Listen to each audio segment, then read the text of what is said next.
Oye, es que como estoy con mi hermano, me estaba distrayendo. Ahí está tu hermano. ¿Cómo está? ¿Cómo se llama tu pequeño hermano? Se llama Sebastián, es chiquito, entonces como hace sus travesuras, me estaba distrayendo.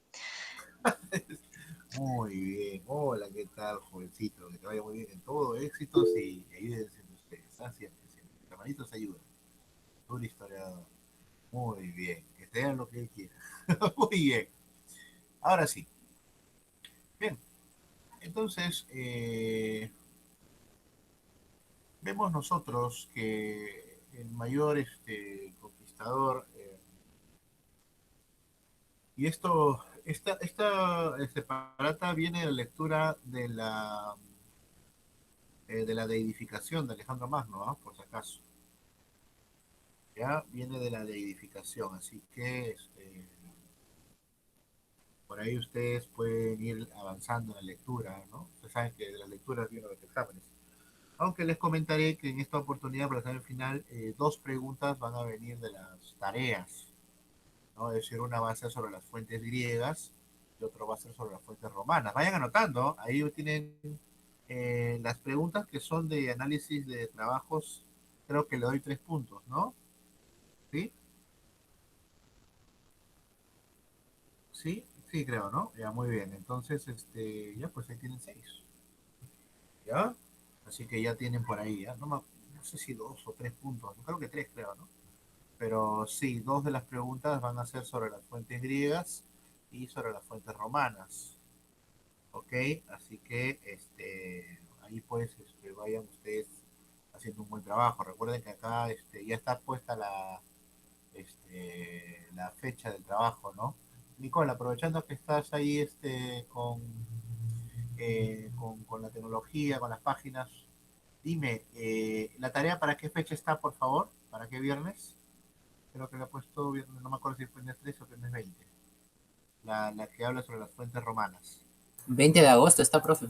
Para el 20, ¿no? Ya, perfecto, ya está, listo. Sí, para el 20. Sí, perfecto. Ahí quiero unos muy buenos trabajos. ¿Ah? Yo tengo esta semana porque algo tengo en mi cabecita. ¿Ya? Creo que hay buen material, sobre todo cuando es el tema de la lectura y discusión de las fuentes. Eso es muy bueno. Y bueno, entonces en el curso pues no solamente hemos leído textos del 2012, 2016, ¿no? Son libros de análisis y de revistas interesantes, sino también hemos leído las fuentes, ¿no? En este curso han leído a Genofonte, han leído a Herodoto, ustedes mismos hayan escogido su libro, entonces ni siquiera hayan puesto lean esto, ustedes lo han visto y han elegido y han hecho unos muy buenos trabajos, ¿ah? ¿Ya? Así que hay que seguir nosotros en esa línea. ¿Ok? Eh, Alejandro, pues, muere a 62 años, ¿no? Antes del inicio de la Primera Guerra Púnica. En otras palabras, Alejandro se encuentra en el ascenso de, de la guerra, pues, en el ascenso, mejor dicho, de Cartago. O sea, cuando Alejandro está empezando su gran conquista de los persas, en verdad el mundo ya no es solamente helénico, aunque por supuesto ellos acotaron muy bien sus alcances, ¿no? No, no, no. Ya el mundo tiene otros ilustres participantes.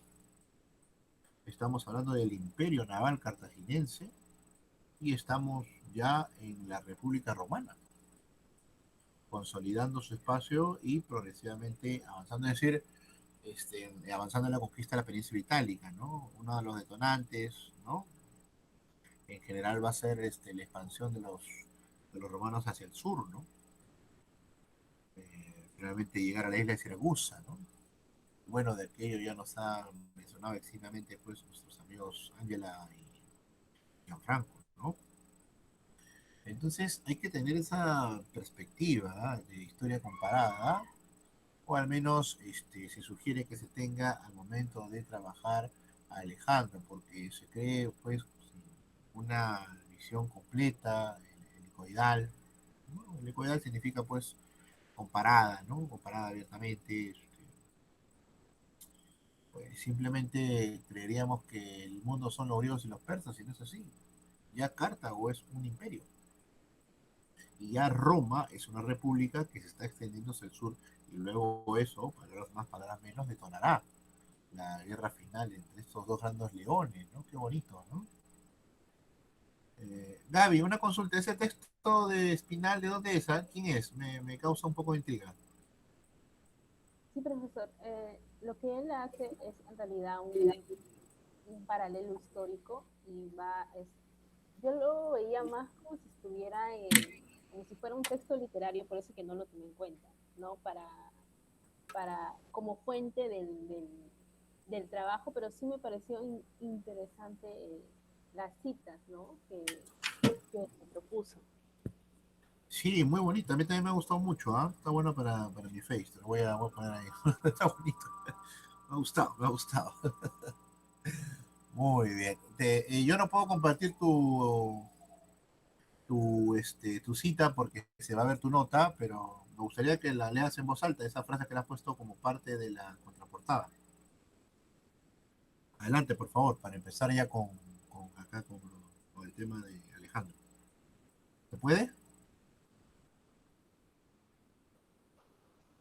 Ah, sí, profesor, solo déjeme ver el Ya, tema. Sí. ok. ¿Prefieres Ángela o prefieres Gabriela? Ah, la verdad que de las dos maneras, mi Ya, familia, por parte de mi mamá, todos me dicen Ángela y de parte de mi papá me dicen Gabriela. Así que ya, ok. igual es para mí, Ya. ¿no? Pero normalmente me dicen Ángela, ¿no? Te dicen Ángela. Ángela, ya listo. Ok. A ver, adelante, léelo, por favor. Ya dice, la cita es de Marcos Espinel y dice, he aquí dos leones de igual fiereza. A través del océano se miran, se provocan, se devoran con sus miradas, se queman con el fuego de sus ojos. Espumosos las fauces, la greña y surta, azotando sus ijares con la cola que se lanzan amenazantes rugidos. El furor que las anima, la sed que las consume, el hambre que las excita para presagiar lucha terrible, exterminadora. Dos fieras igualmente sedientas, igualmente voraces. La vida de la una depende de la muerte de la otra. Si el dragón del Apocalipsis barre de un colazo la mitad de las estrellas, estas dos furias harían retemblar la tierra con los choques de su titánica pelea. Muy bien, ¿no? Se hace alusión ahí a la lucha entre Cartago y Roma, ¿no? Dos fieros leones, ¿no? Dos grandes potencias. Bueno, una más terrestre y otra más naval. Muy bien. Entonces, ahora sí, vamos a profundizar en el tema que nos deja pendientes para ya de una vez poner las bases. Ya ustedes irán leyendo los textos de por ustedes elijan, ¿ah? Ya, ahí les he sugerido cositas en el último texto, pero es la misma línea, ¿eh? ¿Ok? Muy bien. Entonces, tenemos nosotros pues que el imperio macedonio abarcó gran parte del mundo conocido por los antiguos griegos. En esta visión del héroe guerrero es frecuente que se ignora el papel fundamental que la región conquista y domina, ¿no? Es decir, los territorios de Grecia y Egipto ya para el siglo cuarto y el tercero antes de Cristo están dejando de ser el centro del mundo desarrollado, de la gran cultura, se está trasladando progresivamente hacia el ala occidental del Mediterráneo. Es decir, en otras palabras, la gloria de Egipto, ¿no? Casi 2000 años antes de Cristo, la gloria de las ciudades griegas, bueno, quedan en el registro por las obras escritas que sus pensadores y sus textos y sus grandes héroes dejan. Xenofonte y su descripción de los persas sobre la enciclopedia, ¿no? Sin embargo, ya el mundo va cambiando. Ahora, este cambio, esta consolidación de Roma, va a traer finalmente la lucha entre un Egipto romanizado con Marco Antonio, especialmente con Julio César, frente al propio Imperio Romano. ¿Sí? Una vez que caigan esto, bueno, antes ya habían caído los griegos con el último de los reyes macedónicos, ¿no? Mitriades, ¿no? Las famosas guerras mitriádicas. Es decir, la consolidación de Roma como imperio, estamos hablando de por lo menos 250 años, desde la caída final del propio Alejandro Magno. En otras palabras, ¿qué estamos diciendo, jóvenes? ¿Ah? Estamos pues nosotros observando, digamos, si queremos ponerlo en términos... Recuerden que no leo lo que están escribiendo porque estoy con la pantalla grande. Si algo han escrito, alguien que me lo diga, ¿ya? ¿Han escrito algo hoy para leerlos? ¿Sí? ¿Preguntas algo? O si no, pues nada, me lo dicen, ¿no? Los escucho yo fuerte y claro, ¿ya? Muy bien, entonces vemos nosotros pues que son más o menos en el mundo antiguo cerca de 250 años la consolidación de la llegada de Augusto. Sé que los tiempos actuales son más vertiginosos, más rápidos. Les voy a dar el nombre de esta germana para que lo tengan ahí.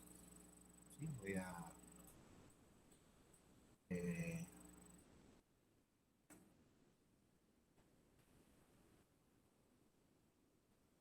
desde que me olvide, ¿ya?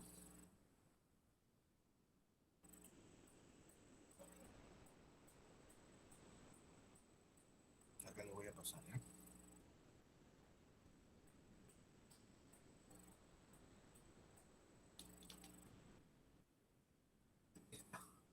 Ella es la protagonista, ¿no? Arminio es el romano, es el romano. O sea, esa primera temporada, en verdad, que son seis capítulos, una temporada tiene 6 capítulos, más claro, ¿no? Entonces, Sunelda, ¿no? Sunelda. Está bien bonito. Muy bien. Solamente lo dejaba el gatito. Digo entonces, ahí para que la googleen, los que gusten un poquito. ¿Cómo unificas Grecia, Egipto y Asia, no? Ahí tiene que ser mano dura, o sea, no vas a unificar a los hijos de Ramsés y a las ciudades-estado, pues, contratados de paz. Y además que ya los propios Esparta y Atenas ya con la tercera guerra del Peloponeso, en verdad, están muy, muy debilitados, ¿no? Prácticamente Persia es el que impone su poderío y sus aduanas a estas muy ya debilitadas por sus propios confrontamientos, ¿no? Eh, Está bien observar que él fue discípulo, Alejandro, Filipo III, vendría a ser, Alejandro fue alumno de Aristóteles, ¿no? Pero hay que recordar también que Aristóteles era un extranjero, ¿no? Estagira, ¿no? Estagirita, jónico.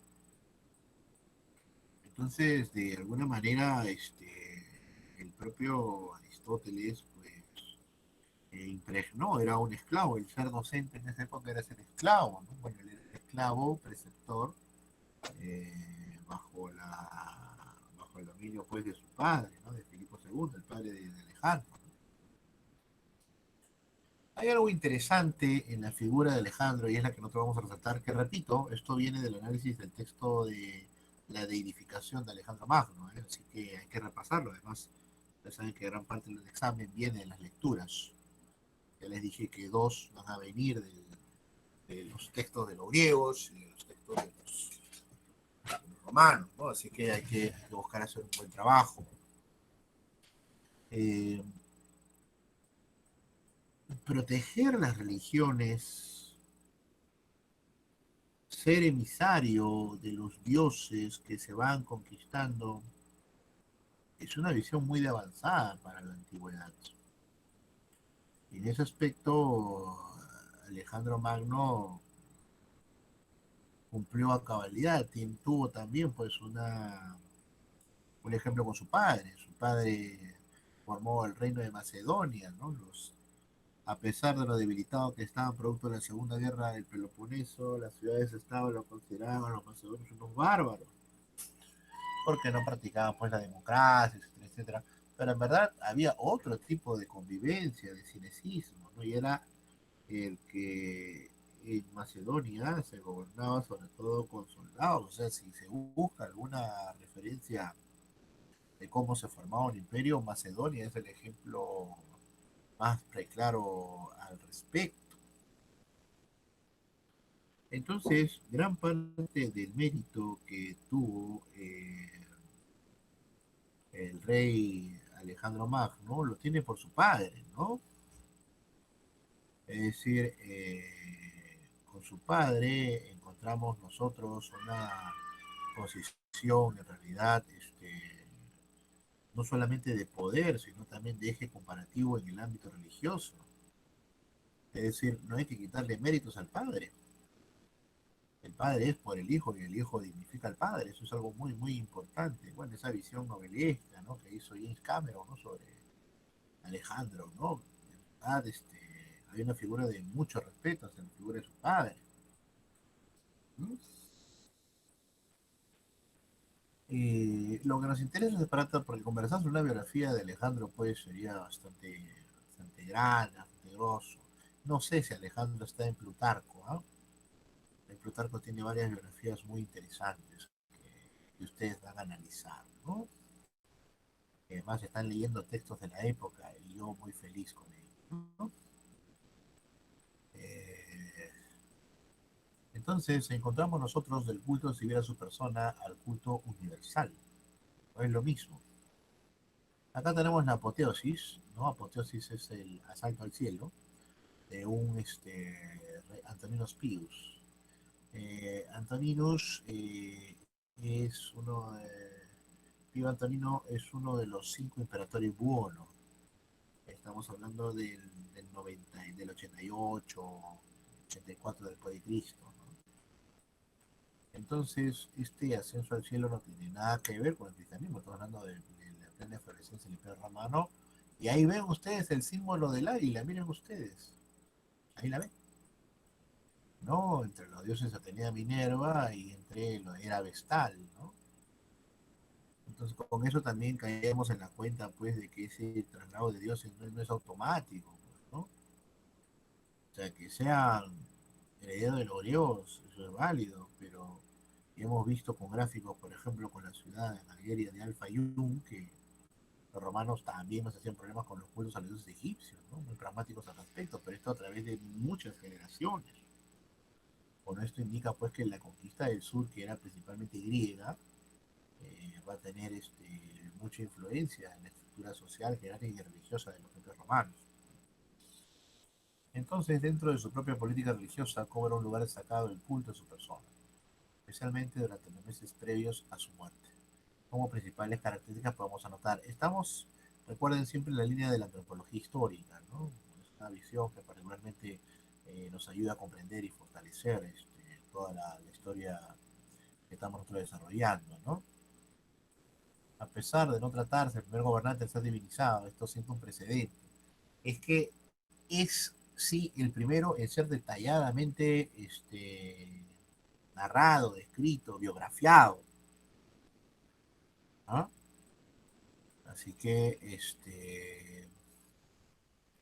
esta complejidad que nos trae la vida de Alejandro puede verse magistralmente desde lo militar, desde lo estratégico, pero él fue el primero que se enfrentó a elefantes, ¿no? Y eso está narrado por los soldados, ¿no? Especialmente por Ptolomeo, ¿no? Que escribió parte de algunos textos para analizar la vida de Alejandro. Entonces, Es más, después de su muerte, su culto se extiende por los 4 lares del imperio que él forma.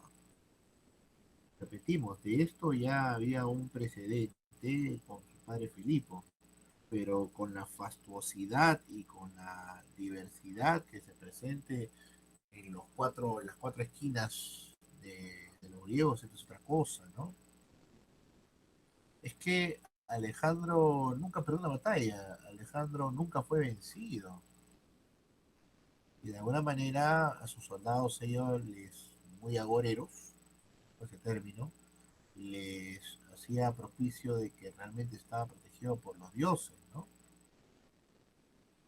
Esto es una propuesta de política religiosa muy importante.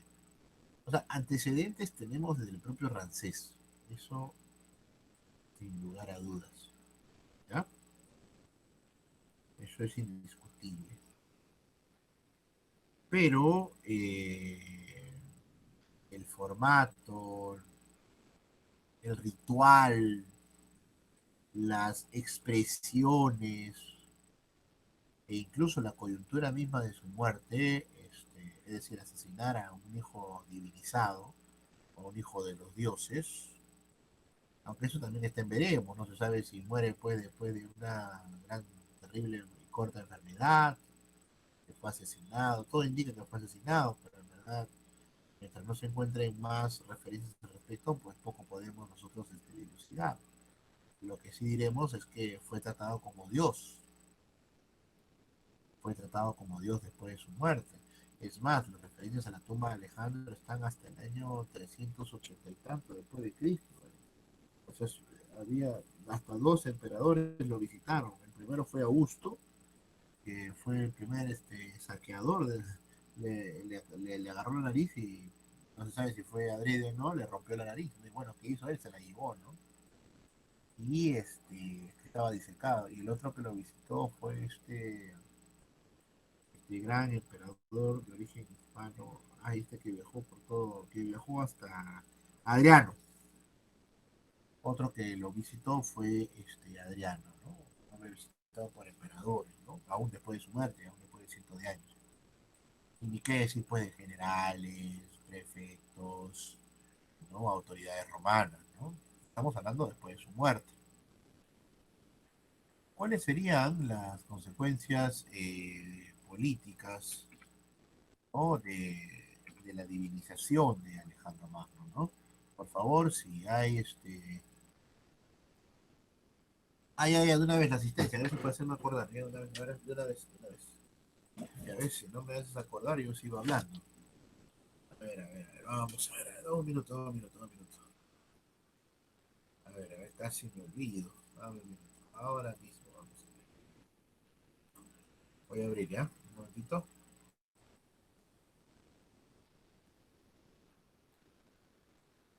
Muy bien. Perfecto. A ver. Ya. Dame un minutito, por favor. Bien expuesto el uso. Y ahí, ya está. Así, a ver, hoy día es 7. Ya, Sebastián Brescia. Sebastián. Profesor, el compañero está con fallas de luz. Ya, pero estaba en la clase. ¿Sí? En la mañana.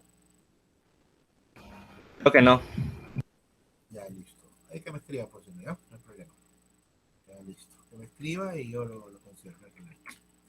Ya, Camila Candia. Camila sí no venía hoy de nuevo, ¿no? Ya. Juan Diego. Juan Diego Cantoral. Ya. Dominic se lo ve. Dominic, ¿cómo estás? Dominic. Bueno, Dominic sí le hemos... Ahí está, perfecto. No, estoy pasando la lista, Dominic. Perfecto, gracias. No te preocupes, así está. Ana Cristina. Presente, profesor. Gracias, Ana. Es una asistencia invicta, felicitaciones. Muy bien, muy bien. Fer también está con asistencia 100%. Presente, profesor. Gracias, muy bien, gracias por estar presente.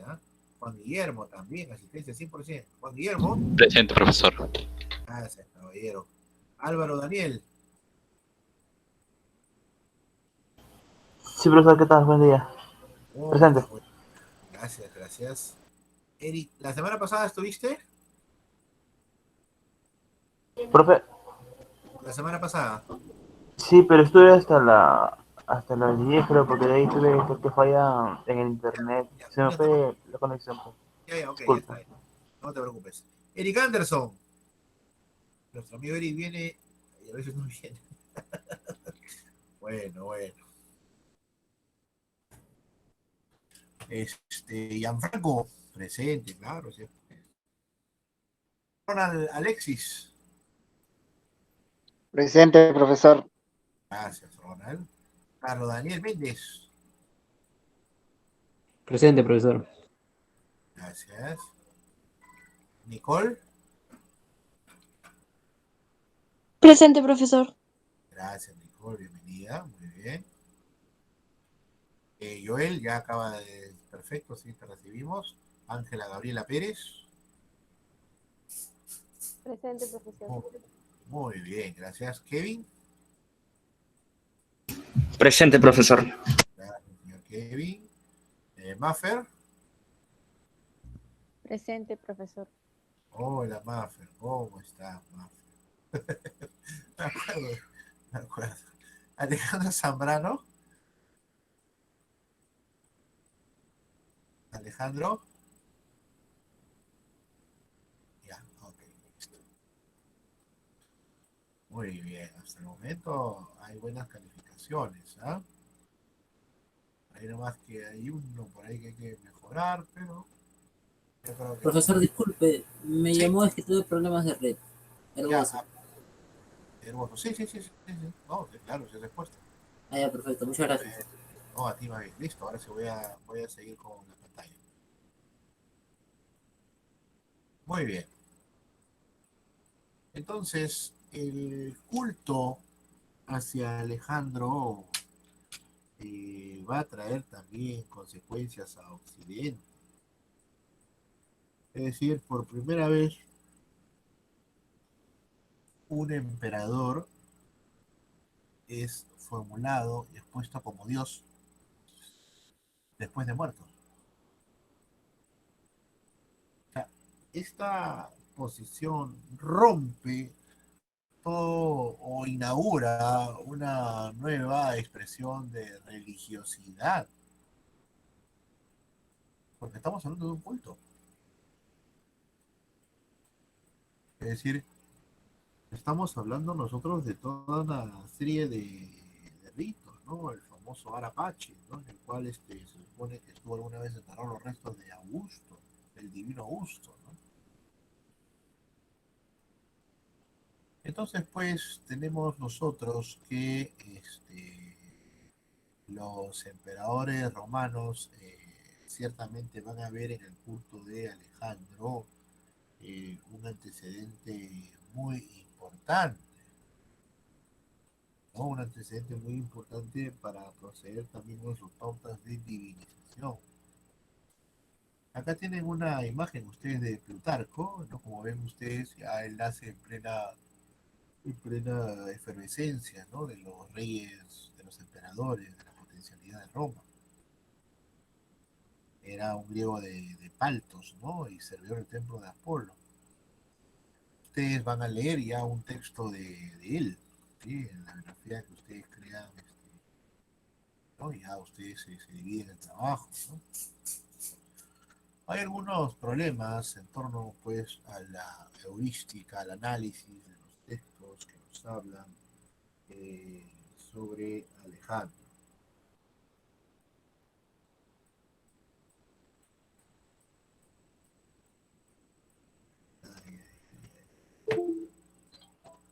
Ya, sino que me llegó un mensaje. todas las respuestas que pueden ofrecerse sobre la figura del oro de Alejandro no dejan de ser provisionales o conjeturales, ¿no? Es decir, tenemos, por ejemplo, dos autores que nos hablan en sobremanera de la vida de Alejandro Magno, ¿no? Principalmente. Plutarco, que ya tienen el texto ahí, el texto base, y Arriano, quienes escriben obras, pues, en el siglo segundo después de Cristo, ¿no? Es decir, Plutarco empieza sus narraciones ya muy, muy anciano, ¿no? Y Arriano escribe ya casi a mediados del siglo II propiamente. Entonces se escriben, vamos, nos estamos hablando del 300, es decir, más de casi 400 años, un poquito menos, pero es mucha la distancia temporal, ¿no? Y además son un poco parcializadas, ¿no? Entonces la figura de Alejandro ha suscitado pues, juicios encontrados, y de alguna manera hay quienes resaltan sus aspectos negativos, como Efipo de Olinto, y hay otros que exaltan su figura como Plutarco, Arriano o Diodoro, ¿no? Es decir, hay para poder analizarlo oportunamente, ¿no? Efipo de Olinto. Es un texto pequeñito, ¿no? Hay tanto que leer, en verdad, para el tema de la historia antigua, pero tenemos que discernir y tenemos que seleccionar, no podemos leer todo, ¿no? A pesar de que el texto de Fipo de Olinto es chiquito, ¿no? 10 hojas, creo, ¿no? Muy bien, entonces,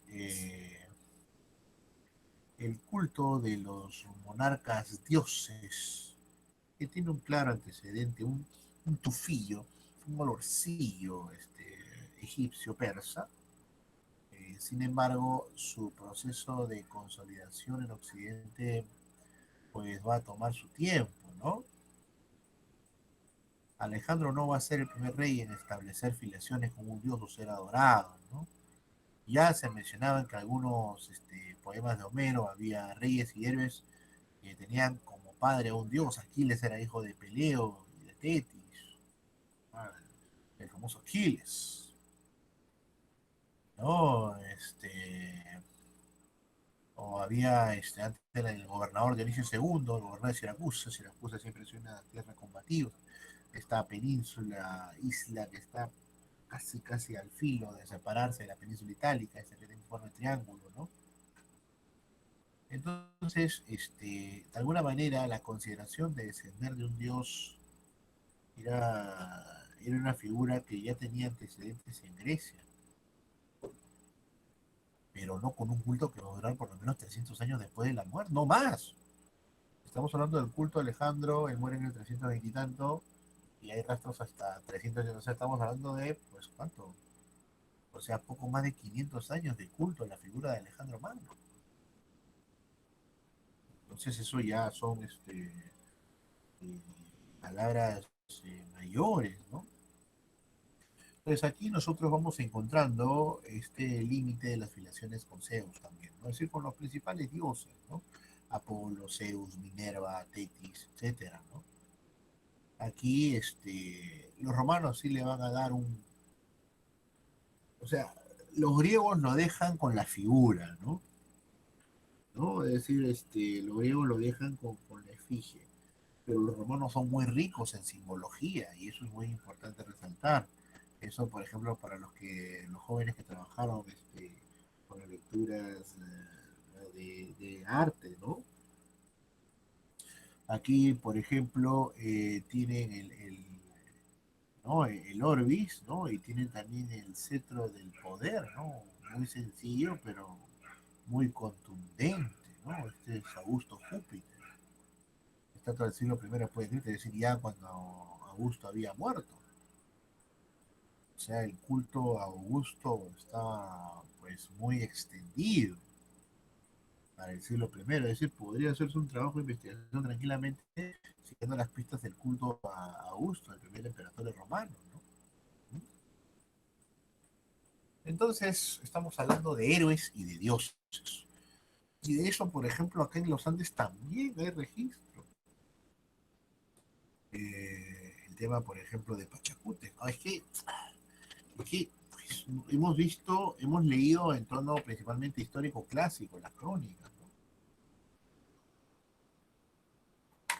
Yo creo que, no sé si toque a ustedes, eso ya depende de cada uno, del interés que tenga cada uno de ustedes, pero leerlo en la línea de Mercedes Eliade, como lo estamos haciendo nosotros con el curso, creo que daría un vuelco muy, muy interesante, ¿no? En la línea de blog, ¿no? En la línea, pues, de una aproximación a la, desde la antropología histórica, es decir, la visualización de las divinidades andinas, de los ritos,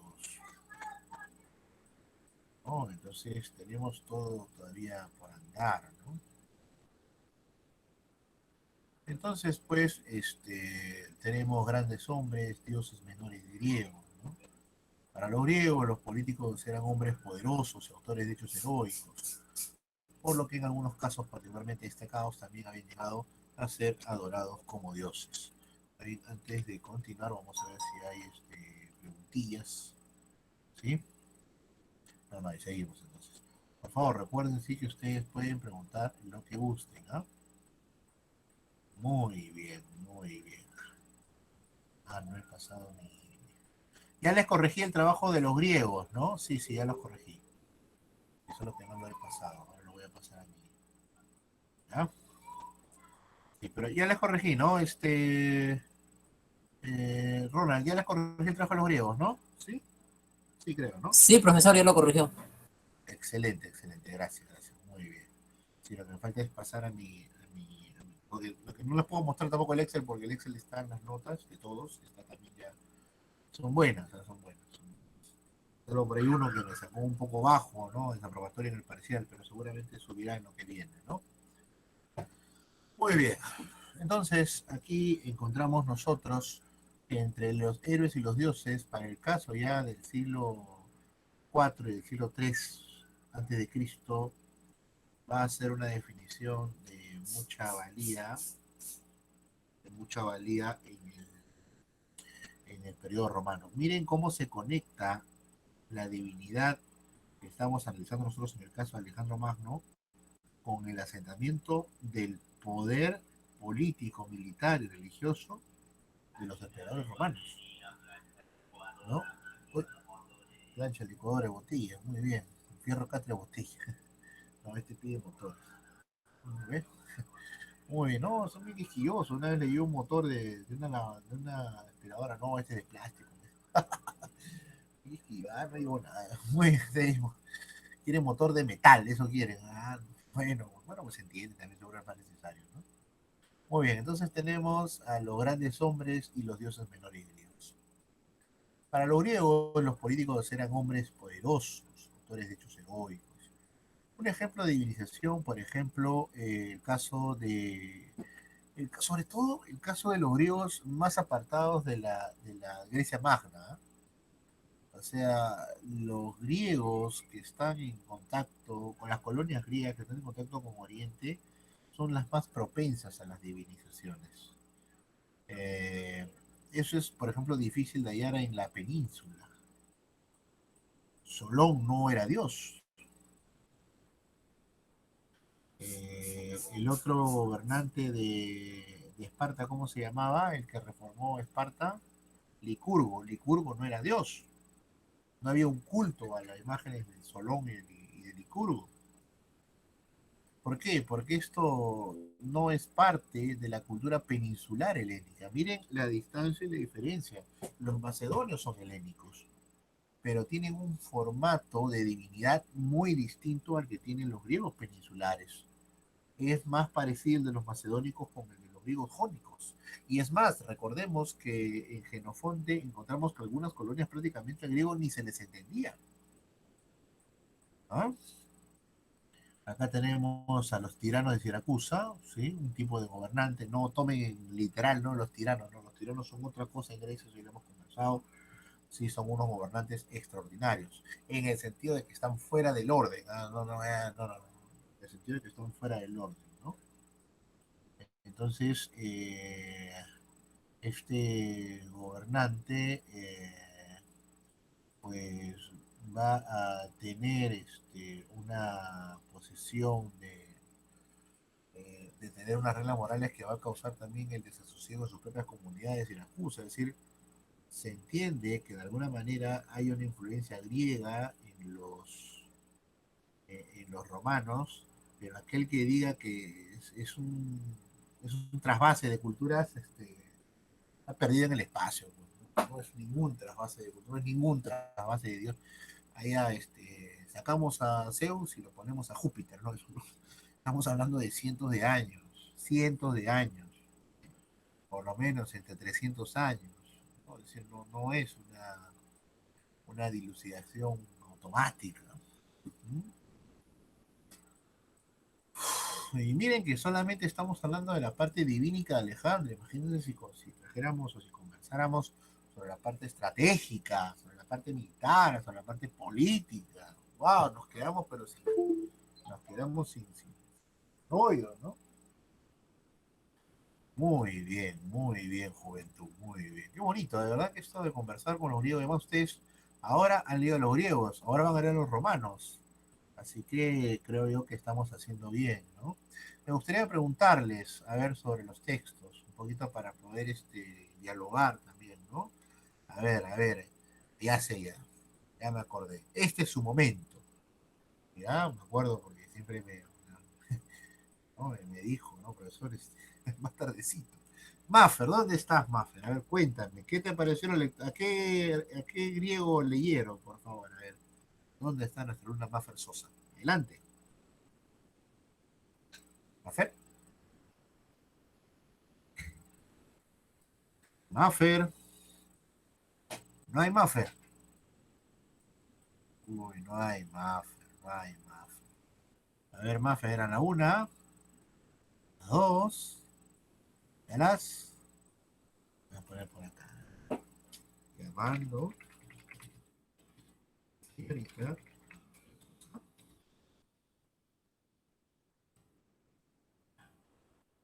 Profesor, Ay, hola Maffer, ¿cómo está? Ya estaba abriendo ya mi Excel, ya. Muy bien, sí, es muy que bien. un ratito. Hola Maffer, qué gusto que estés por aquí. Cuéntame, ¿qué qué lectura de griego hiciste tú con tus compañeros? Adelante, por favor. ¿Y El alguna libro opinión al respecto? que, sí, el libro que escogimos fue el de libro de historia de Herodoto, específicamente el libro 5 de Tepsícore. Bueno, coméntalo, por favor, adelante. Bueno, este libro más que nada nos habla sobre la rebelión de las jonias ante lo que fueron los persas, ¿no? Resalta más que nada la figura de Aristágoras, impulsado para dar esta rebelión, ¿no? Lo que más nos interesó fue cómo más que estas jonias se enfrentaron a un enemigo tan grande como fueron los persas, ¿no? La ayuda que más tuvo, que fue crucial para que por lo menos pudieran estar confiados de alguna forma, fueron la de los, eh, ay, no me acuerdo, la de Atenas, que si bien era una ciudad importante y contaba con un cierto poder, no era tan trascendental o tan fuerte frente a lo que eran los persas, ¿no? Asimismo se destaca la forma en cómo Aristágoras persuade a Atenas, impulsando su grandeza militar de alguna forma frente a los persas, ¿no? Que habla de cómo se enfrentan con cierta inferioridad en la vestimenta militar. Sin embargo, también hay un personaje que se da cuenta de la desventaja que tienen, ¿no? Que es Hecateo, y les dice, ¿no? Que el final que sería el más significativo, el que se vería venir, era el de la derrota. También hay ciertos elementos de, de divinidad que se dan ante ciertas religiones y a ciertos dioses, ¿no? Que también se sienten confiados y que por cierta venganza y para darle honor a sus pueblos van a tener que recurrir a ellos. Sin embargo, el desenlace de todo ello es que los persas llegan a poder controlar esta rebelión y dar un cierto castigo. Más adelante lo que se vendría a venir es las guerras, si no me recuerdo, las guerras médicas, que ya es otro enfrentamiento, ¿no? Pero más que nada es eso, ¿no? La rebelión de las Jonias. Ah, muy bien, muy bien. Mira, te lo he puesto con moral, María Fernanda. ¿Ah? Ya vamos llenando, ya te felicito. ¿Ah? Muy bien, muy bien. Curso de Historia Antigua, han leído a Herodoto. Excelente. Gracias, Maffer. A ver, Maffer, dime un número del 1 al 18, a ver, que tú quieras. Mm, el 5. Ya sale. Muy bien, gracias. 5, Ana Cristina Contreras. Aquí está nuestra abogada. Profesor, Gracias. eh, Hola, Ana, ¿cómo estás? Adelante, por favor. ¿Qué leíste? Y coméntalo, por favor. Lo es tomo con moral. justo pertenezco al mismo grupo que Mafer y Carlos. Efectivamente No te desarrollamos preocupes, no te preocupes. el libro quinto y particularmente lo que quisiera destacar ahí es la figura de las alianzas, ¿no? Porque eh, ellos, bueno, Aristágoras que impulsa esta rebelión, sabe de que Persia es muy poderoso, es un imperio y recurre en principio a los espartanos, justamente por la expertise en cuanto a los temas bélicos, pero no consigue esa alianza y posteriormente va a Atenas. Entonces, eh, de alguna manera, cómo busca también convencerlos, ¿no? Porque alega un poco a los dioses, a esa vinculación que tienen en cuanto a sus orígenes para entrelazar de alguna manera el parentesco y hacerse fuerte frente a un imperio como los persas. Básicamente, ello es lo que quisiera resaltar, profesor. Perfecto, muchas gracias, Ana. Sí, el tema de cada lectura es un mundo, ¿no? El tema de las alianzas, el tema de los personajes, ¿no? De las acciones, de las consecuencias. Nada que envidiar al mundo presente, ¿eh? Nada que envidiar al mundo presente. ¿Eh? La serie antigua tiene un eje autónomo muy, muy potente, ¿no? Muy bien. A ver, nuestro amigo Ronald. Ronichi, ¿dónde está nuestro amigo Ronald? Sí, Ronaldo. profesor. Maestro Profesor, ¿me escucha? ilustre, ¿qué lectura?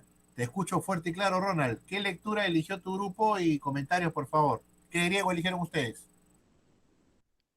Hicimos Ciropedia, profesor, y lo comparamos con el capítulo, no, con el subcapítulo 2 de Bernac que trataba sobre las guerras, creo, si no me equivoco. Lo que trataba más o Adelante, menos, por favor, coméntelo. ya, la parte que hicimos del libro fue el libro uno, si no me equivoco, el que hablaba sobre Ciro, sobre los hijos de Darío del imperio persa y cómo cómo al morir, ¿no? El emperador, se quedan sus dos hijos y uno es desterrado, ¿no? En este caso es desterrado Ciro, ¿no? Y nosotros comparamos esta parte, con lo que le estaba mencionando, con la de las guerras, porque Ciro va a empezar a hacer toda una serie de, digamos, de pactos con algunos, digamos, con algunos amigos, entre comillas, que tenía, ¿no? En otros pueblos, así, para poder, destronar a su hermano, ¿no? Ya que su hermano lo había desterrado por falsas noticias que le habían llegado, ¿no? Por eso, por eso comparamos este libro, uno de Ciropedia con la de Bernac de esa parte, profesor.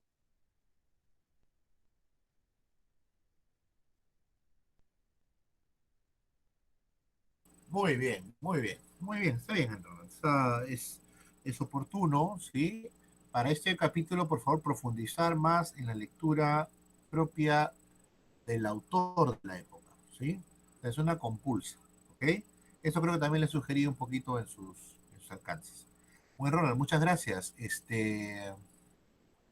A ver, a ver, a ver. Un número, a ver, danos Ronald, por favor. Voy a preguntar a dos más y con eso ya Mm, continúo. Siempre es bueno preguntar mm, sobre lo que se ha avanzado. Adelante, El 8. cualquier número. El 8 es de 8. Álvaro Daniel González. Muy bien. Adelante, Álvaro, ¿cómo estás? ¿Qué tal? Bienvenido. Gracias, Ronald. Álvaro. Álvaro. Álvaro Daniel está. Vamos a ver. Sí, profesor. Ah, ya, listo. Muy bien, adelante por favor. ¿Qué griego escogieron para leer y comentarios? Adelante. Sí, profesor, yo soy del mismo grupo que Ana y Mafer. Igual escogimos el mismo tema. Ah, ya. Ok.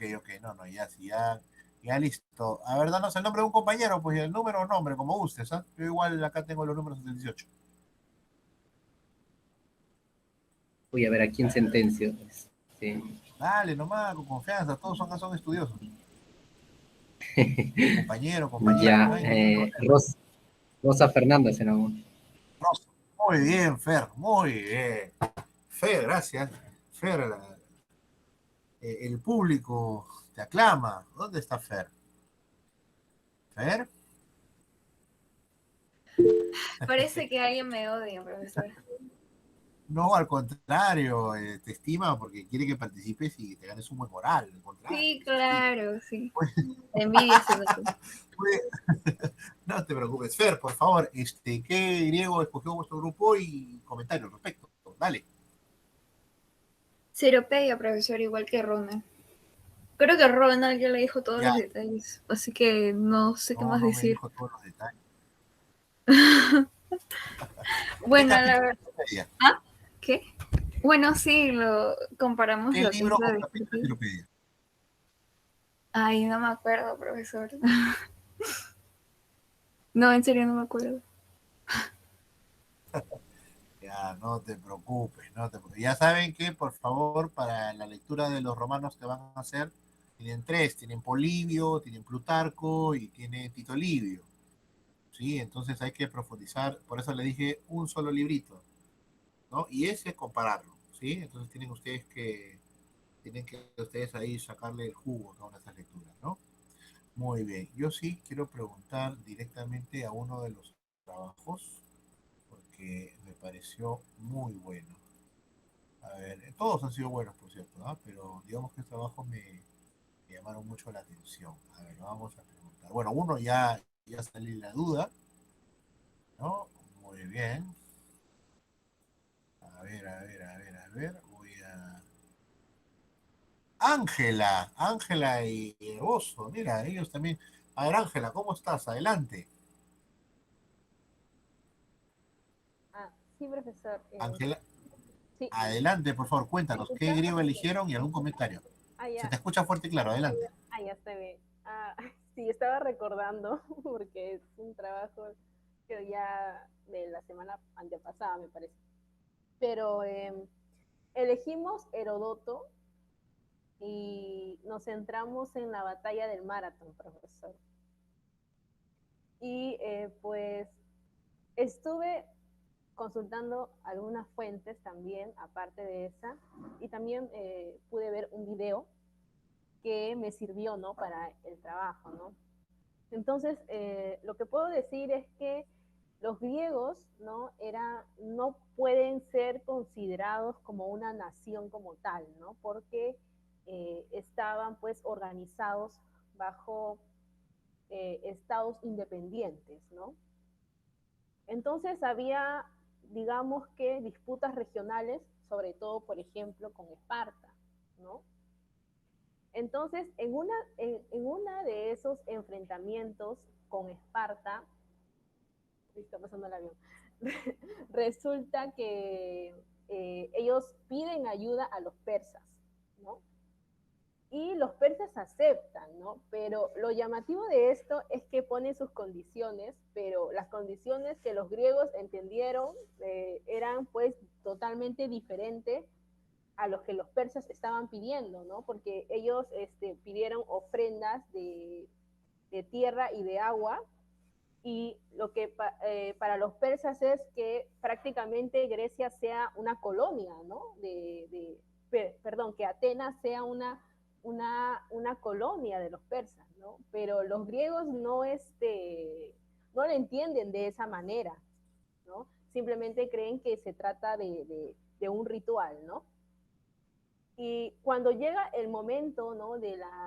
de la pelea del combate entre Esparta y Atenas, en realidad los espartanos avanzaron tan rápido que los atenienses no tuvieron tiempo ni de avisar a los persas, ¿no?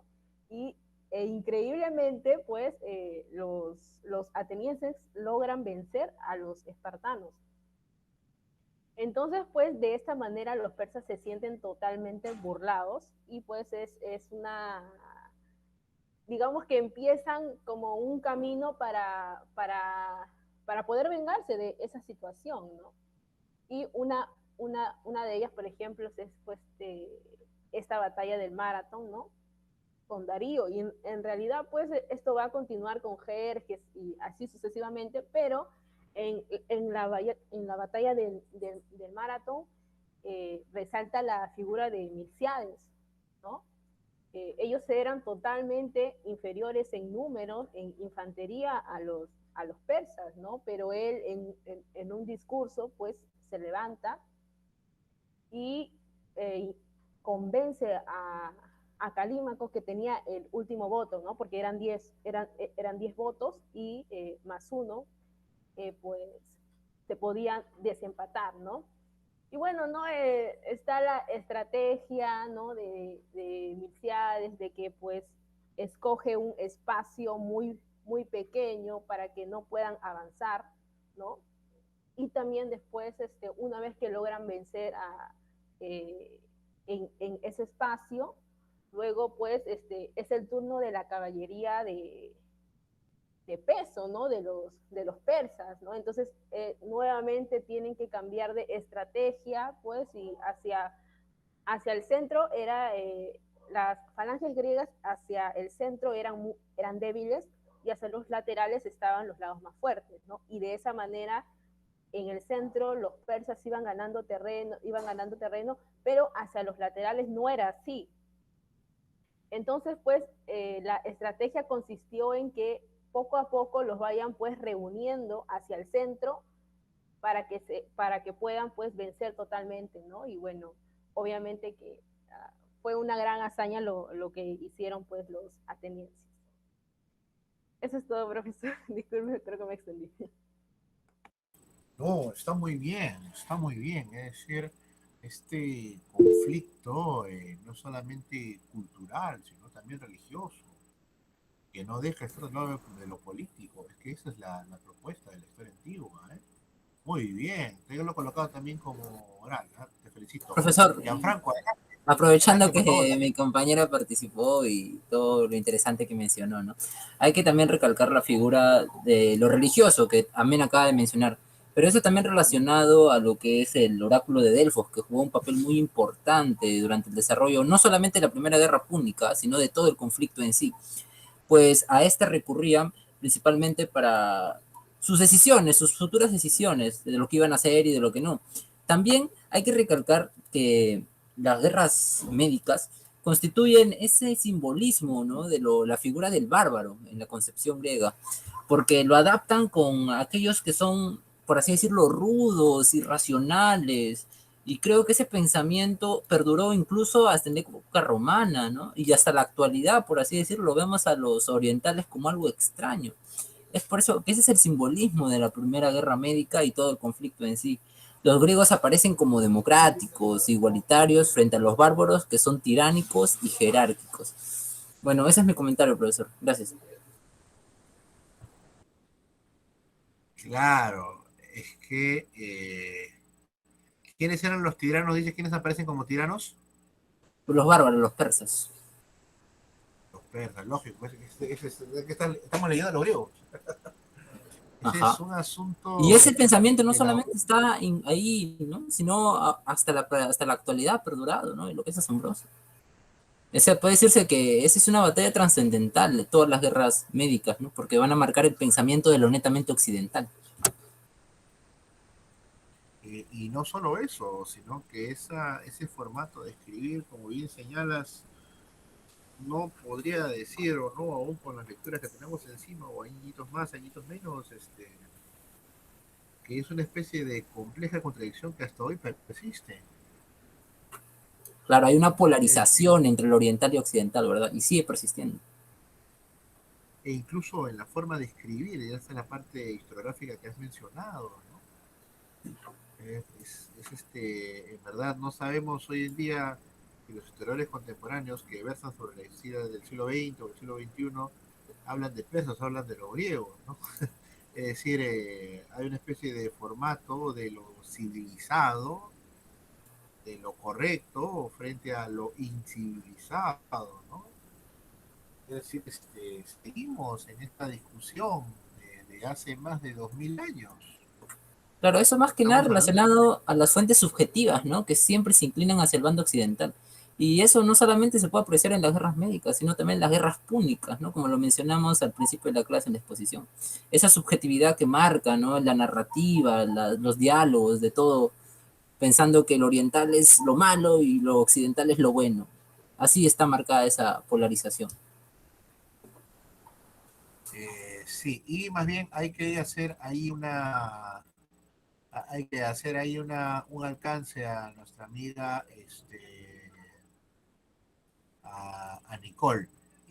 Sí, pero hay que ser siempre bien puntillosos con el tema histórico de la antigüedad, y es que Europa, o sea, podríamos decirlo europeo de lo contemporáneo. A ver, podría ser, lo que pasa es que lo griego no está propiamente, es universal en su alcance, pero no es propiamente europeo, ¿no? Europa surge todavía en el medioevo, ¿no? Y eso, ¿eh? Medioevo por lo menos avanzado, tardío, ¿no? Esta concentración del europeo, ¿no? Tal vez lo oportuno sería decir lo occidental en la frase, que está muy bien lo que propones, ¿ah, Nicole? Está bonito. Pero yo utilizaría más bien lo occidental, no lo europeo.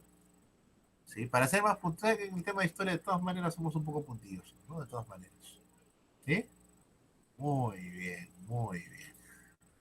Seguimos entonces. Qué buenas, Postdata, profe, ¿verdad? Qué bonito, ¿eh? cuenta como participación o no. Ya, hermoso, ya, vamos a hacer que cuente. Ya contó como. No voy a contar, no voy a contar. Listo, muchas Muy gracias. bien. Sí, no, a ver, me ha dado un poquito de. Dominique, ¿dónde está nuestro amigo Dominique? Dominique, Dominique. Ya, si Dominique no está, Leoncio. Leoncio, ¿cómo estás? A ver, un alcance, me gustaría escucharte también para poder ayudar un poco, para poder subir un poquito en el tema de orales, ¿sí? ¿No está? No está. Muy bien. Ya, acá hay una sugerencia que les doy. Ya, Dominique, ok, no te preocupes. Ahí lánzanos un comentario, pues, sobre lo que te tocó trabajar, ¿sí? Ya, para el trabajo, porque hay algunos que tuvieron una muy buena nota y otros un poquito menos, que también fue buena, por supuesto. Ya, o sea, elijan un libro en consenso, ¿sí? Por eso es que trato de darles unos buenos libros editados. O sea, hay libros, por ejemplo, que nos narran un libro completo, pero no tienen una cita, o sea, está feo, ¿no? Entonces, yo les estoy brindando textos de Gredos, por ejemplo, ¿no? Textos de editoriales simpáticas. Entonces, mi sugerencia sería que entre los 2 o 3 miembros del grupo elijan un libro, ¿no? Y lo fichen e intercambien las fichas para que tengan un solo idioma, ¿no? Para que tengan un solo idioma y sacarle todo el jugo posible a ese texto, ¿sí? Así que por ahí va mi sugerencia, ¿ok? ¿Sí? Ya, para que puedan ahí sacarle el jugo a los textos, ¿ok? ¿Ya? Álvaro Daniel, sí queda mejor para. Ahí les di unas orientaciones en las correcciones del texto. ¿Ya? Así le van a sacar un mejor jugo. Fichen el libro completo. Y se ve también porque, por ejemplo, citan las primeras páginas del libro. O sea, han fichado las primeras páginas y eso cita, y está bien. ¿No? Pero ahí podemos hacer un poquito más, ¿no? Nos podemos hacer compartir las fichas, digo, entre el grupo o el dúo, porque son 3 o 2 nada más de cada miembro de números del grupo, y después de eso compartir y empezar la compulsa. Y les va a salir bonito, como a algunos les ha salido. ¿Ya? Esa sería mi sugerencia para el siguiente trabajo. Pero está muy bien, ¿ah? Yo, como digo, estoy en verdad feliz que estén leyendo ustedes a los autores griegos. Claro, no podíamos ir más atrás porque no hay, pues más atrás, no hay el libro de los muertos traducido, ¿no? Si no, también le hubiéramos entrado ahí a la lectura. Ah, no, pero les di un pedazo del libro de los muertos, creo, ¿no? De los egipcios, ¿no? Bueno, seguimos entonces, muchachos ilustres.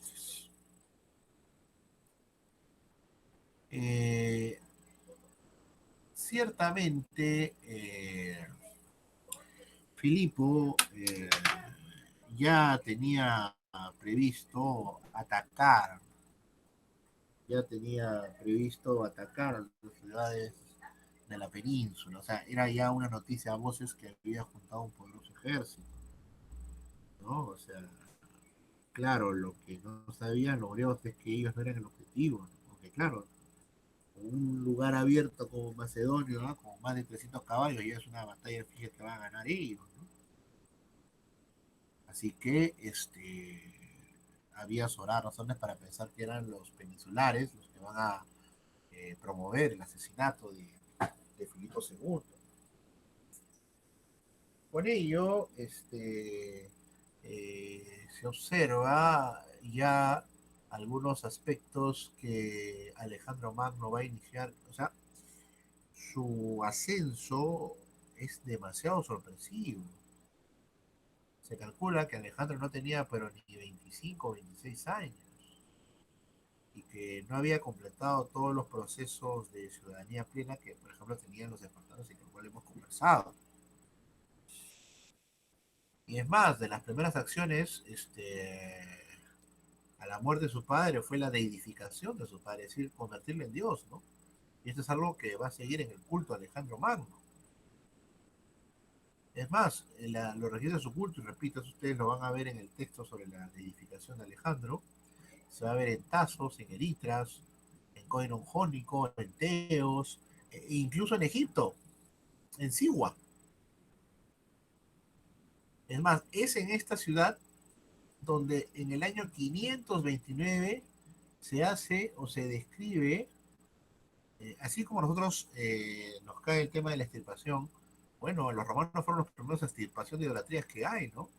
Y la última que se encontró fue la adoración Alejandro Amón, Alejandro y Zeus Amón. Sería un culto bastante disminuido, el cristianismo había arrasado, recuerden que, bueno, el cristianismo se voló, pues, el tema de la tumba de Alejandro Magno, ¿no?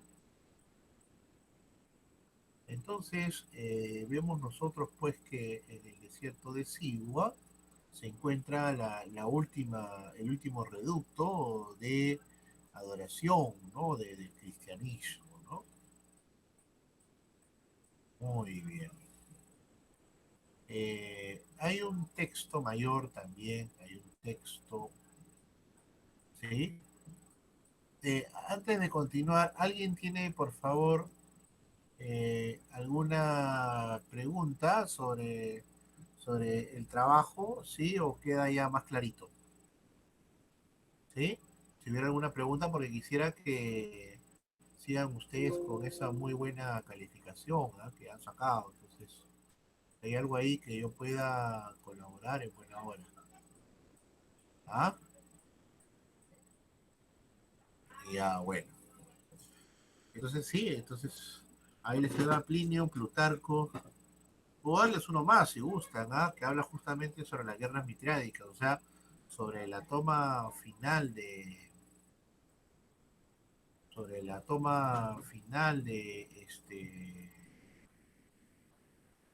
los griegos, ¿no? Esto está en los textos de Plinio el Viejo, ¿no? Y este sí está completo, ¿no?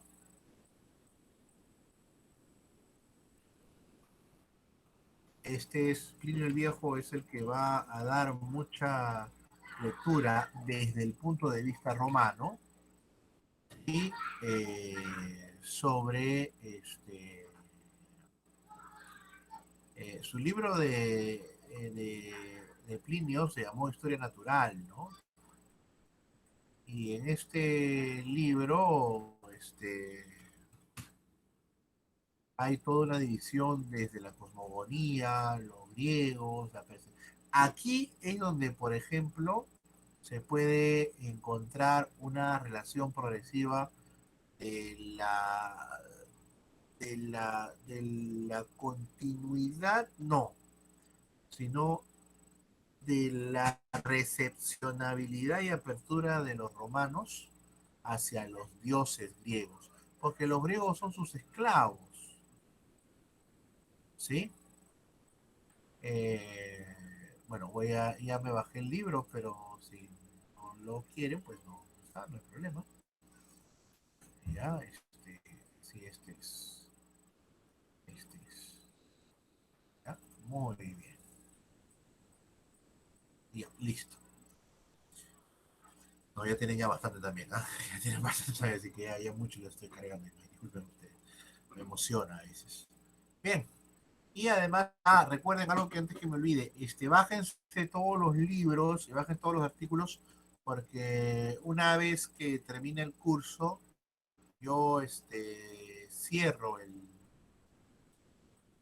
clase. O sea, una vez que ya están todas sus notas, todas sus calificaciones, entonces ya no hay más que hacer.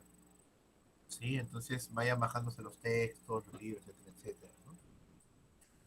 Muy bien, entonces estamos ahora nosotros voy a pasarles una vista rapidita nomás de lo que estamos hablando, ¿no? De Alexander. Igual. Voy a compartir. Ya, o sea, estamos hablando del siglo IV después de Cristo, donde ya pues su culto ya está disminuido, ¿no? Aquí está Arian o Alexander Visit Siwa, ¿no? Ahí está Livius. Siwa Oasis. Acá vamos a buscar las imágenes. Este es uno de los últimos templos en donde se adoraba a la... Voy a abrir las imágenes sobre todo, donde no están los restos de Alejandro, ¿ah? No, no, no. Lo que hay aquí es que están los últimos registros de adoración, ¿no? Y acá una representación de Alexander, ¿no? Como Bellocino, mira. ¿No? Esta es la divinidad de Zeus Amón, ¿no? Por ejemplo, Zeus Amón, ¿cómo lo entendemos? Amón es egipcio. Zeus es griego, ¿no? Entonces vemos que esta especie de sincretismo en las relaciones religiosas entre las propias divinidades de los, ¿no? Entre egipcios y entre romanos es más compleja de la que nosotros podemos observar, ¿no? Acá tenemos una visita al oráculo de Amón, ¿no?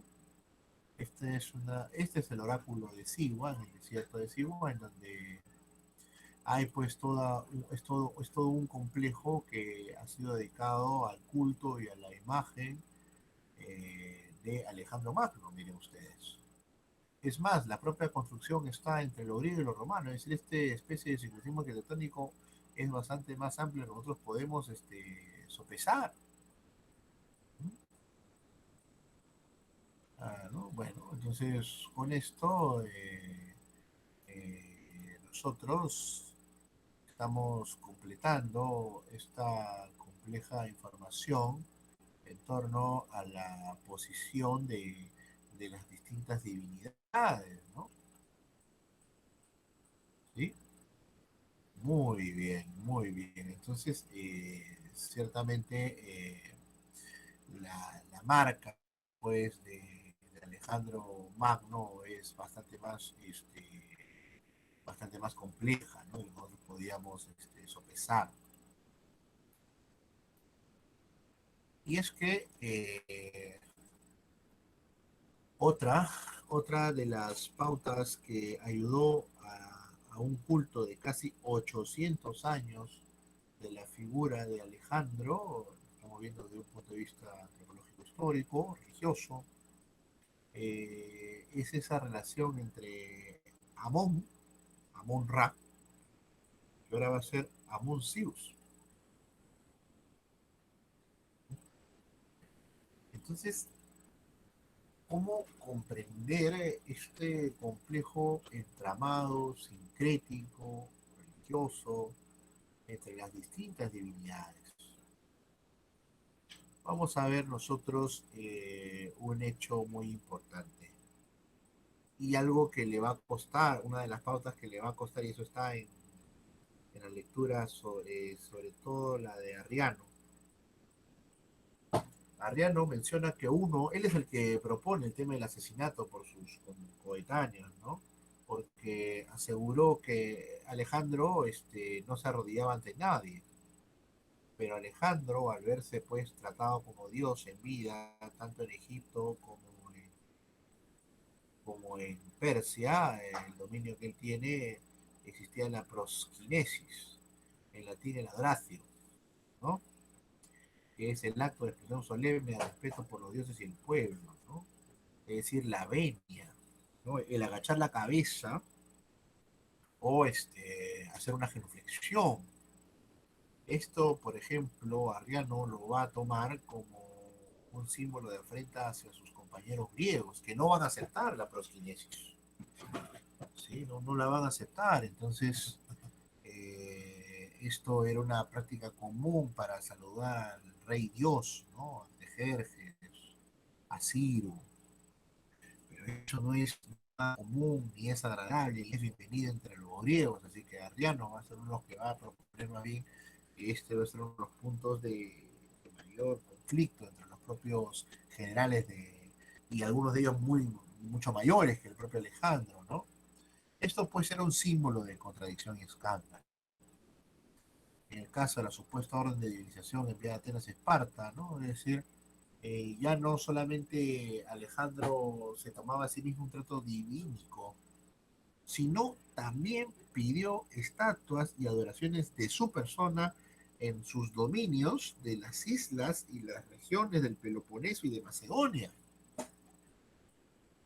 donde evidentemente él pedía él exigió, no pidió, no, exigió un trato divínico, ¿no? Entonces estamos nosotros ante el impetuoso sincretismo de Alejandro, que nos sirve de lleno para entender luego que esto, por ejemplo, va a ser una especie de tabú. No tenemos nosotros registros de la adoración de Alejandro en Italia, a la fecha. A la fecha, de repente no sabemos. Pero es que, claro, dejar que los griegos que eran esclavos tengan una divinidad era muy contraproducente, ¿no? Entonces Alejandro no solamente tiene una habilidad militar, tiene también una habilidad política. No destruye oráculos, no, hace un trato bien simpático, ¿no? No pide que recen por él, pide ser él uno de los dioses del oráculo en donde él llegase, en Egipto, en Persia.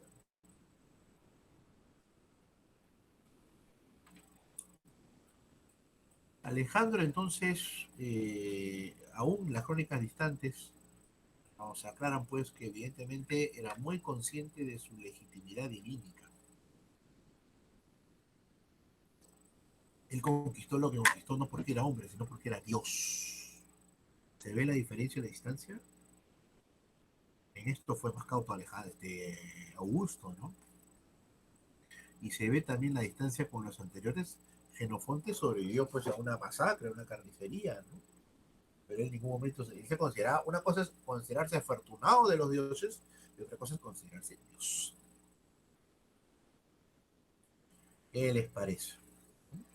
Este es el mundo antiguo, ¿no? Y este es el mundo antiguo en el cual estamos cerrando, ¿no? Con Alejandro. Este texto lo colgué en el class porque ya faltan 10 minutos, no me vaya a haber olvidado. ¿Sí? ¿No? Me dijeron que sí, creo, ¿no? ¿Sí? ¿Alguien me confirma?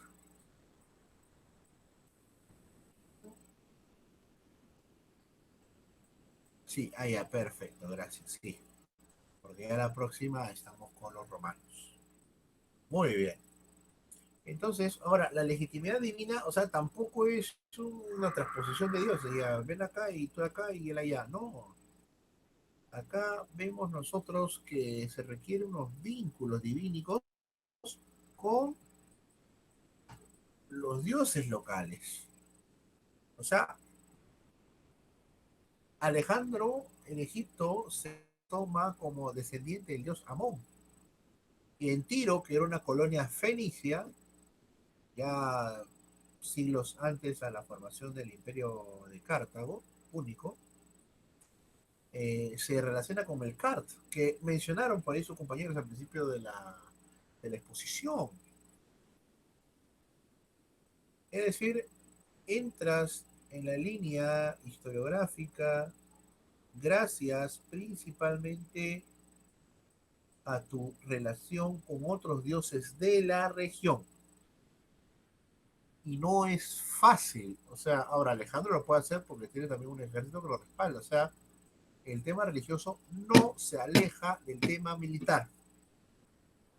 Y eso es vital de saber definirlo así. Porque este es el mundo antiguo.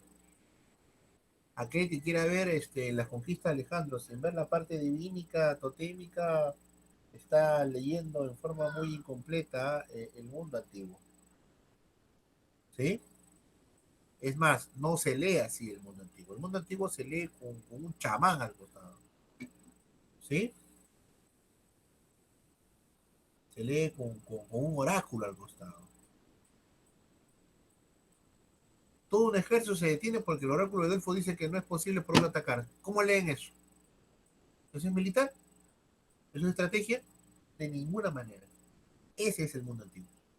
Un oráculo puede detener todo un ejército y hacerle esperar a lo que el oráculo diga. ¿Sí? ¿Me comprende esa parte, Carlos Daniel? La religiosidad profunda que tienen los antiguos griegos como los personajes de la antigüedad. Sí, profesor. Perfecto, perfecto. Ya, Nicole, esta no está. Ya, ¿ves? No está, dice, ¿ya ves? Nicole, ¿no está esta diapositiva de Alejandro? Que viene en la lectura. No, profesor, las diapositivas no están de Alejandro. Ya, de una vez la coloco. Dame un minutito, por favor. Muy bien, Nicole. Nicole, ¿cómo estás? Cuéntame, ¿cómo ves esto entonces del mundo antiguo? ¿Un oráculo puede detener el oráculo de Delfos eran mujeres principalmente? ¿Cómo lo ves? Un oráculo puede detener un ejército y hacerle esperar. ¿Cómo lo lees tú? A ver, me gustaría escuchar. Es un aspecto religioso, o sea, siempre que hay un aspecto religioso es bastante controversial porque por una parte es un poquito, digamos, poco creíble, ¿no? Decir de que de repente un oráculo podría definir qué va a pasar o detener algo, ¿no? Pero a lo largo del desarrollo de la historia, hemos visto que el aspecto religioso o las predicciones de, en este caso, el oráculo, y si lo quiero comparar en nuestro caso, por ejemplo, con los sacerdotes en las culturas peruanas, hay bastante influencia. Entonces, podríamos decir de que es posible de acuerdo a cómo se desarrolla, ¿no? O desde qué perspectiva lo vamos a ver. Es decir, el oráculo podría haber o sea, podría haber dicho, sí, lo vamos a detener, pero es el desarrollo de la guerra, cómo se lleva a cabo y cómo ganan, lo relacionan también, ¿no? El oráculo lo dijo, entonces el oráculo lo hizo. Entonces, yo lo relacionaría de esa forma, ¿no? No lo descarto, pero sí hay que verlo con bastante cuidado. Nicole, con lo que has mencionado, sinceramente harías y no lo digo de afán, lo digo, soy historiador, no estoy al nivel pues de los grandes, pero algo estamos haciendo, ¿no? Y sería toda una revolución trabajar, por ejemplo, las crónicas de la República Histórica. Leer Pachacamac. Yo algo he hecho en el texto que les enseñé alguna vez, ahora voy a mandar a una revista, o sea, si me lo publican, si no igualdad, por lo publicaré, con el tema del manuscrito de Guarachirí. O sea, Monte Guarcherí lo he leído en antropología histórica y es una posición en verdad bastante potente, ¿no? Para poder entender, no reescribir, porque eso es muy ambicioso, pero sí para complementar lo que ya se ha escrito, ¿no? Leer el culto de Pachacamac con los 4 o 5 cronistas que hablan sobre él, pero verlo desde el culto sería interesante, ¿no? Y además casi todas las crónicas están publicadas, ¿no? La que tiene más cosas religiosas es la de Juan de Betania, eso también está publicada, ¿no? Muy bien, bien definido, ¿ah? Álvaro, te doy un dato. El Paleolítico Superior, claro, es la última etapa en la cual están ya acabando los Neandertal y están avanzando, ya expandiéndose en el mundo los primeros sapiens, ¿no? Pero te doy un alcance. En verdad, los ritos chamánicos son de los neandertales. Acuérdate de las pinturas rupestres, no comparadas en absoluto con el Homo sapiens, pero los neandertales ya tienen pinturas rupestres, ¿no? Las cuevas de Suiza, Atapuerca, ¿no? Entonces, por eso es que, bueno, voy a decir una herejía, ¿no? Pero por eso es que lo de Gordon Child, la década de los 30, hay que leerlo ya con otros ojos, ¿no? Ya no, o sea, es que está muy forzado. O sea, leer la revolución neolítica como la diferenciación de clases y verla que ahí empieza el esclavismo, nada que ver. Lo importante era creer. Lo importante era lo primero que salió no fue un instrumento de guerra o de cultivo, fue un chamán. El chamán relacionado y vinculado con las sociedades cazadoras, ¿no? Y de esto estamos ya con los neandertales, porque se caza desde los erectos, ¿no? Los hábiles eran unos carroñeros, ¿no? Así que ese es el más alcance que te doy. Lo que pasa es que los cursos que yo enseño son esos, pues. Yo enseño todo lo que es prehistoria, ¿no? Historia antigua. Esos son los cursos que me dan desde los últimos 2 años, ¿no? Entonces, por eso sí te conozco un poquito el tema.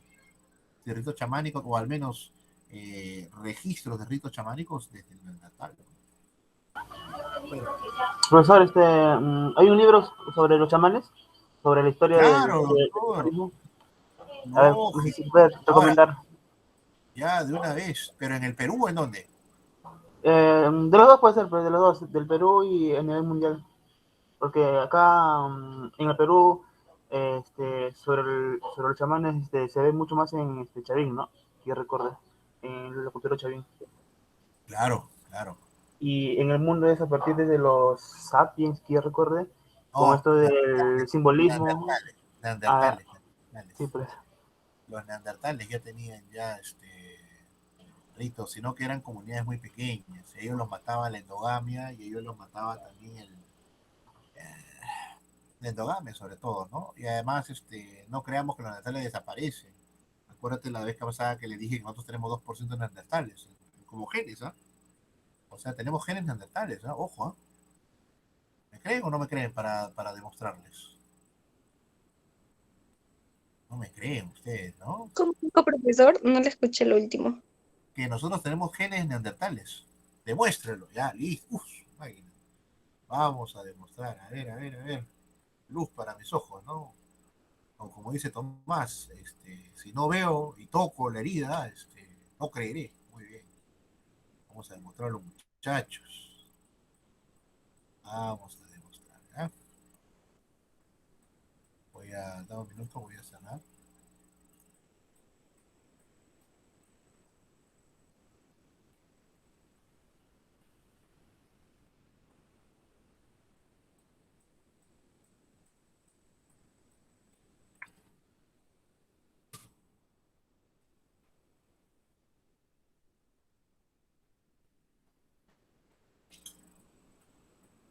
Aquí está.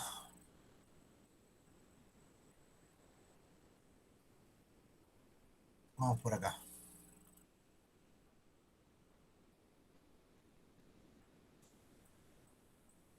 Cuando se desconoció el genoma completo, aquí está.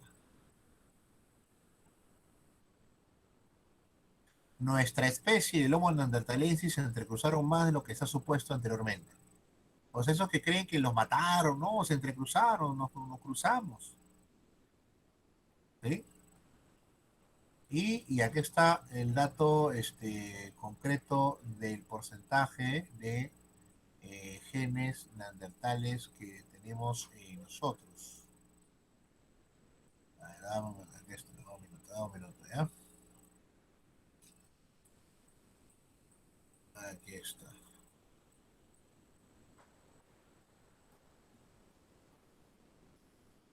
Y estamos hablando del 2019, ¿ah? Sí, estamos hablando de... Ahora, generalmente es por lo neandertal nuestro viene por línea genética materna.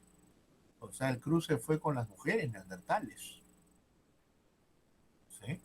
Aquí está.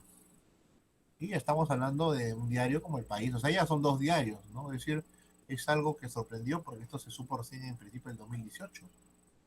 Pero aquí está, tenemos entre 1 y 4% de ADN neandertal. Ahí está. O sea, ustedes, yo, profesores, sus amigos, tienen genes neandertales, muchachos. Todo esto ha sido novedoso. Como les digo, yo enseño este curso, pues, prehistoria. ¿No? O sea, acá está, mira, otro más. Nuestra dotación genética es entre el 2% de genes procedentes neandertales. De ellos también hemos heredado algunas patologías, algunas enfermedades, como por ejemplo la esquizofrenia. Esa se activa con el gen neandertal. ¿Ah? Así que, ¿qué les parece? Que si ustedes miran a sus compañeros de al lado, ¿sí? Si se miran entre ustedes o miran a su profesor, pues en verdad. Y esto también es más abundante en las comunidades, en las poblaciones asiáticas. ¿Mm? O sea, el neandertal no murió asesinado, ¿no? Contra los sapiens, ¿no? En verdad, hubo un... Esto venía de... A Dominique ya nos da el tono jocoso, ¿no? Venía de una persona. Claro, es un examen de genoma. Muy bien, muy bien, muchachos. Nicole, fíjate por favor si ya está colgado esta de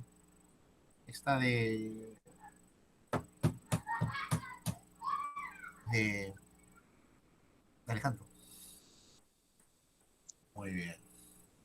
Así Ahorita que ya lo saben, reviso. jóvenes, ¿ah? Ya, porfa, gracias. Sí, ya está. Muy bien. Divino. ¿Ya está? Sí. Perfecto. Perfecto. Muy bien, jóvenes. Entonces, lo de lo chamánico, ¿no? Ya 2 minutos, ¿ya? Vamos a ver. Voy a... Ya. Hay un texto, pero ahí sí hay que tener un poquito de línea al interno para poder, Dame un minuto, ¿ya? Para poder,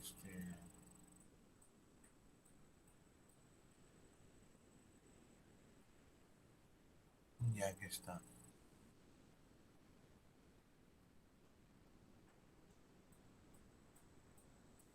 Bueno, el de Choza te sugiero, ¿ya? El de Jacinto Choza. Se da en los enterramientos, ¿ya? Pero es que tienes que empezar algo técnico, ¿no? Pero yo no sé lo que quieres propiamente, ¿ya? Mira, te voy a mandar algo general, ¿ya? Porque acá tengo uno sobre el enterramiento de neandertales, ¿no? Pero, a ver, te voy a brindar el de Choza, ¿ya? Léete ahí el capítulo 4 te va a ayudar un poquito, pero es bastante general, ¿ah? Bastante abierto. A ver, ahora, ¿cómo te lo paso? ¿Lo puedes pasar vía Drive o correo? Ya, a ver, tienes razón ahí, vamos a ver. Ya, dame un minuto, Jacinto Choza. Ya, a ver, 2 minutitos, ya que cerramos ya. Ya.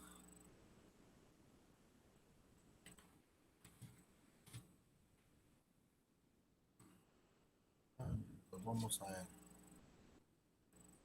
A ver.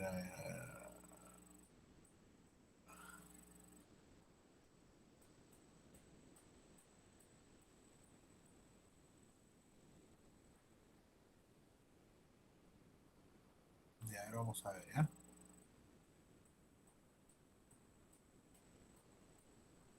Mira, yo te sugiero que empieces con este texto, para que lo vayas conociendo, Jacinto Choza. Es un profesor emérito de Sevilla. A ver, acá te lo doy.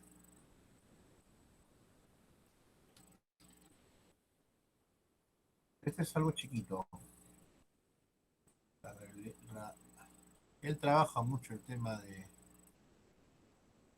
Yo tengo un texto de él, ¿ah? A ver, pero ¿cómo te lo envío? A ver, te lo voy a enviar por correo y lo subes al clase, ¿ah? Ok, porque ese no tiene nada que ver con nuestro curso.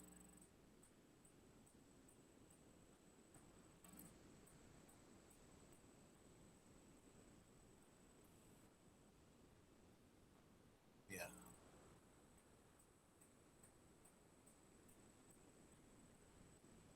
ya, a ver, no hay problema. ¿Cuál es tu correo? Mándame tu correo. Uy, ya acabó ya. Voy cerrando la grabación, ¿ya?